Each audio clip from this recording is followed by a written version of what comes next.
السلام علیکم دوستو، ویلکم بیک ٹو معلوماتی ورلڈ۔ دوستو، جیسے کہ آپ جانتے ہیں فرعون مصر کا ایک بادشاہ تھا جو اپنی طاقت اور خود کو رب منوانے کے لیے مشہور تھا۔ فرعون کے دل میں اپنی عظمت کا زوم اس قدر تھا کہ وہ اپنی نافرمانی کرنے والوں کو بے دردی سے قتل کرنے سے بھی نہیں ہچکچاتا تھا۔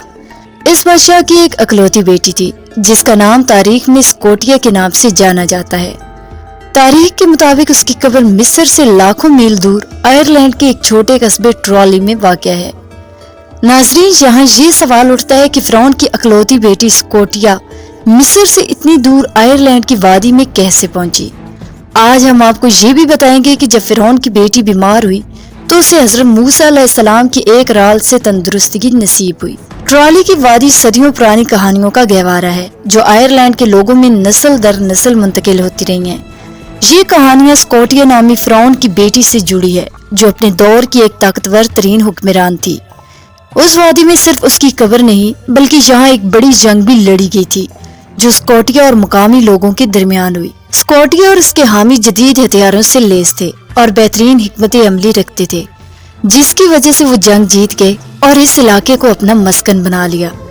دوستوں، تاریخی روایات کے مطابق آئرلینڈ اور سکاٹ لینڈ کے لوگ سکوٹیا کی نسل سے تعلق رکھتے ہیں جس کی وجہ سے انہیں سکاٹ کہا جاتا ہے۔ قدیم روایات کے مطابق سکوٹیا کو اپنے محل میں موجود ایک بدصورت غلام عارف سے محبت ہو گئی۔ یہ محبت آہستہ آہستہ بڑھنے لگی اور سکوٹیا نے اپنی امور سلطنت میں بھی عارف کو دخل اندازی کی اجازت دے دی۔ اس محبت کی داستان جب دوسرے غلاموں کو معلوم ہوئی تو انہوں نے شہزادی کی جاسوسی کا فیصلہ کیا۔ جلد ہی انہیں یہ بات واضح ہوگی کہ سکوٹیا واقعی عارف کے عشق میں مبتلا ہے۔ جب یہ بات فرعون کے علم میں آئی تو اس نے سکوٹیا کو دربار میں طلب کیا۔ سکوٹیا نے اپنی محبت کا اعتراف کرتے ہوئے عارف کو چھوڑنے سے انکار کر دیا۔ اس پر فرعون نے سکوٹیا اور اس کے حامیوں کو ملک سے در بدر کر دیا اور عارف نامی غلام کو قید میں ڈال دیا جس کے بعد اسے قتل کر دیا گیا۔ جب سکوٹیا کو مصر سے نکالا گیا اس وقت مصر ایک عظیم طاقت کے طور پر جانا جاتا تھا، لیکن کچھ ہی عرصے بعد مصر کی طاقت کو زوال آنے لگا اور بنی اسرائیل کے خروج کا واقعہ پیش آیا جس کا ذکر تاریخی کتب میں موجود ہے۔ بعض مورخین نے یہ بھی بیان کیا ہے کہ یمن کے جنگجوؤں کی مصر پر جلغار کا یہ واقعہ بھی اسی دور میں پیش آیا۔ سکوٹیا نے مصر سے نکالے جانے کے بعد اسپین میں قیام کیا، لیکن کچھ نامعلوم وجوہات کی بنا پر وہ بھی وہاں سے نکلنے پر مجبور ہو گئی۔ سکوٹیا بہت دولت اور ہیرے جواہرات رکھتی تھی اور اس کے ساتھ لوگ شامل ہوتے گئے۔ یہ قافلہ سفر کرتے کرتے ایک نامعلوم جزیرے پر پہنچا جو آج کل آئرلینڈ کہلاتا ہے۔ دوستوں، جب سکوٹیا اور اس کے قافلے والے آئرلینڈ پہنچے تو وہاں کے مقامی لوگوں نے ان کی مخالفت شروع کر دی۔ سکوٹیا اور اس کے ساتھی جدید ہتھیار رکھتے تھے جس کی وجہ سے انہوں نے مقامی لوگوں کو شکست دے کر وہاں قیام کر لیا۔ بعد میں جب ان کی نسلیں پھلنے پھولنے لگیں تو انہوں نے سکاٹ لینڈ پر بھی اپنی کالونی قائم کی اور اس علاقے کا نام اپنی ملکہ سکوٹیا کے نام پر سکاٹ لینڈ رکھ دیا۔ اس علاقے میں ایک مشہور پتھر بھی موجود ہے جسے قسمت کا پتھر کہا جاتا ہے۔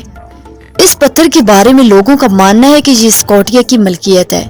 جب بھی آئرلینڈ یا سکاٹ لینڈ میں کسی کو راجہ چنا جاتا ہے تو اس پتھر پر بٹھا کر تاج پوشی کی جاتی ہے۔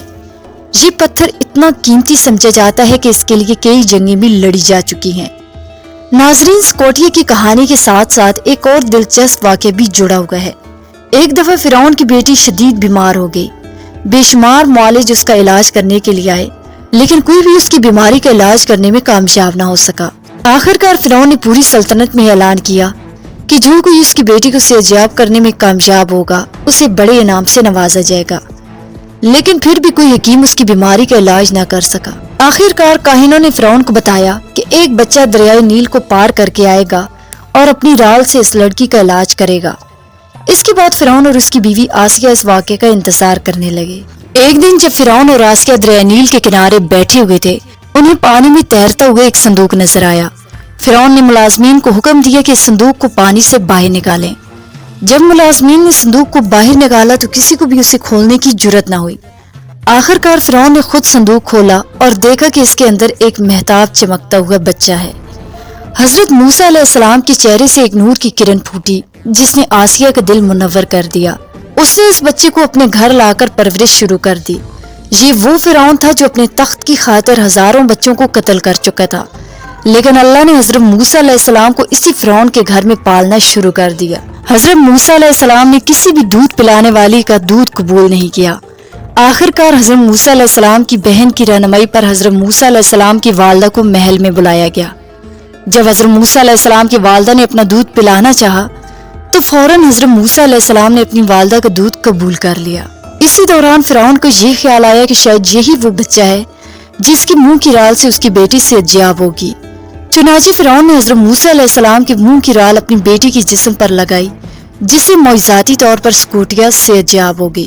یہ واقعات نہ صرف تاریخی اہمیت رکھتے ہیں بلکہ انسانی محبت، قربانی اور خدا کی قدرت کی عکاسی بھی کرتے ہیں۔